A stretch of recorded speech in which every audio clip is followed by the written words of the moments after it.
أعوذ بالله من الشيطان الرجيم بسم الله الرحمن الرحيم اللهم صل وسلم على سيدنا ومولانا محمد وعلى آل سيدنا ومولانا محمد أفضل صلواتك بعدد معلوماتك وبارك وسلم وصل عليه۔ سورة الفاتحہ یہ مکی صورت ہے اور اس کی 7 آیتیں ہیں اور 1 رکوع ہے۔ اعوذ باللہ، میں پناہ حاصل کرتا ہوں اللہ تعالیٰ کی، من الشیطان الرجیم، شیطان مردود سے۔ بسم اللہ، شروع کرتا ہوں اللہ تعالیٰ کے نام سے، الرحمن جو بے حد مہربان ہے، الرحیم نہایت رحم والا ہے۔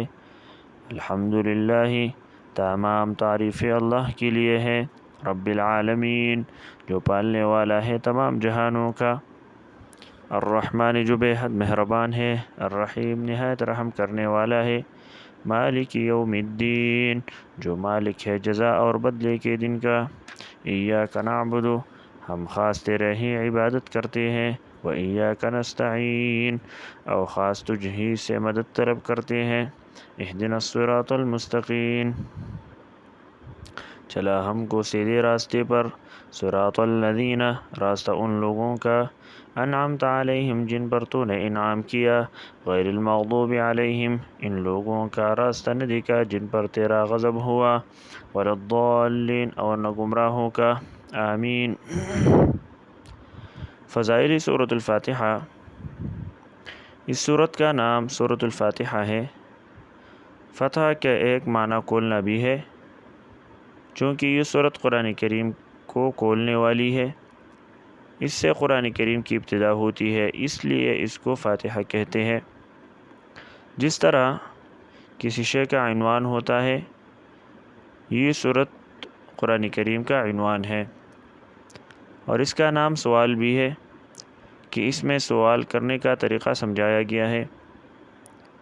کسی سے سوال کرنے اور مانگنے کا طریقہ یہ ہے کہ سائل جس سے مانگتا ہے پہلے اس کی تعریف کرتا ہے کہ تم بڑے ہمدرد ہو، خیر خواہ ہو اور سخی ہو، پھر اپنا تعلق بتاتا ہے، میں تمہارا شہردار یا محلہ دار ہوں اور تمہارے زیر سایہ ہوں، پھر اپنی کمزوری اور عاجزی کا اظہار کرتا ہے، اور پھر اپنا سوال پیش کرتا ہے کہ یہ میری ضرورت ہے جو تمہارے سے مانگنے آیا ہوں۔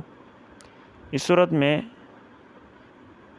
صورت میں بھی پہلے اللہ تعالیٰ کی تعریف ہے، الحمدللہ رب العالمین الرحمن الرحیم مالک یوم الدین، تمام تعریف اللہ تعالیٰ کے لیے ہے جو پالنے والا ہے تمام جہانوں کا، بے حد مہربان ہے، نہایت رحم والا ہے، جو مالک ہے جزا اور بدلے کے دن کا۔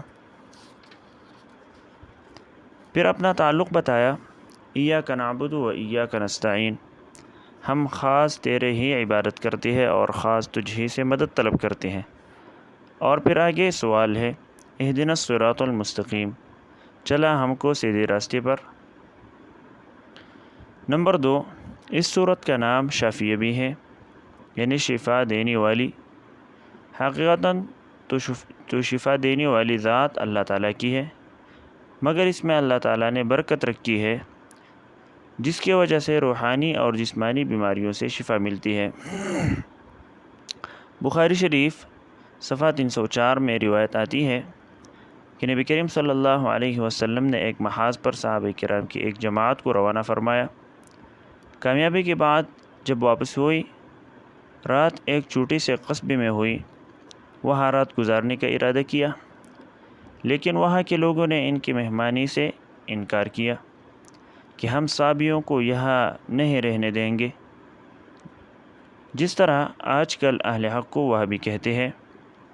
اس وقت اہل حق کو صحابی کہتے تھے، کہنے لگے کہ ہم نے صحابیوں کو یہاں نہیں رہنے دینا۔ بہرحال انہوں نے صحابہ کرام رضوان اللہ تعالیٰ علیہم اجمعین کو قصبے سے باہر نکال دیا، چونکہ اندھیرا تھا۔ انہوں نے قصبے کے قریب ہی ڈیرا لگا لیا کہ رات گزار لے اور صبح کو چلیں گے۔ اتفاقاً ایسا ہوا کہ قصبے کے بڑے سردار کو زہریلی قسم کی موذی جانور نے ڈنگ مارا۔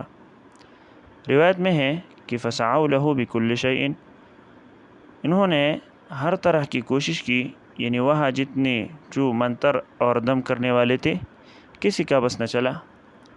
مجبور ہو کر صحابہ کرام رضوان اللہ تعالی علیہم اجمعین کے پاس آئے کہ ہمارے سردار کو کوئی زہریلی چیز لڑ گئی ہے، کیا تم میں کوئی دم کرنے والا ہے؟ حضرت ابو سعید خدری رضی اللہ عنہ نے کہا کہ ہاں، دم کریں گے مگر 30 بکریاں لیں گے۔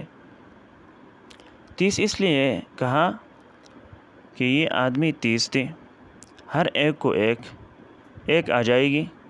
چنانچہ ان کے ساتھ گئی اور سورۃ فاتحہ پڑھ کر دم کیا۔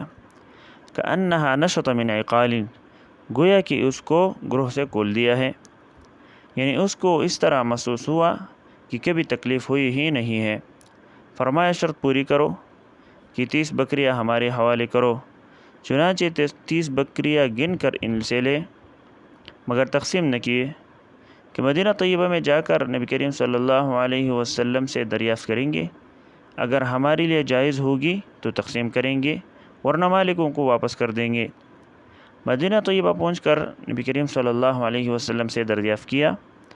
نبی کریم صلی اللہ علیہ وسلم نے فرمایا، ان احق ما اخذتم علیہ اجرا کتاب اللہ، بے شک جن چیزوں پر تم اجر لیتے ہو ان میں اللہ تعالیٰ کی کتاب زیادہ حق رکھتی ہے کہ تم اس پر اجر لو، اور فرمایا کہ اس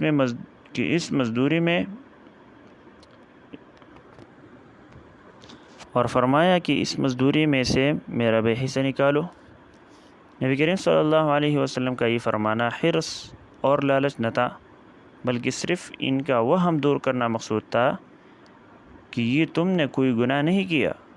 اگر اس میں کسی قسم کا شبہ ہوتا تو نبی کریم صلی اللہ علیہ وسلم یہ نہ فرماتے کہ مجھے بھی حصہ دو۔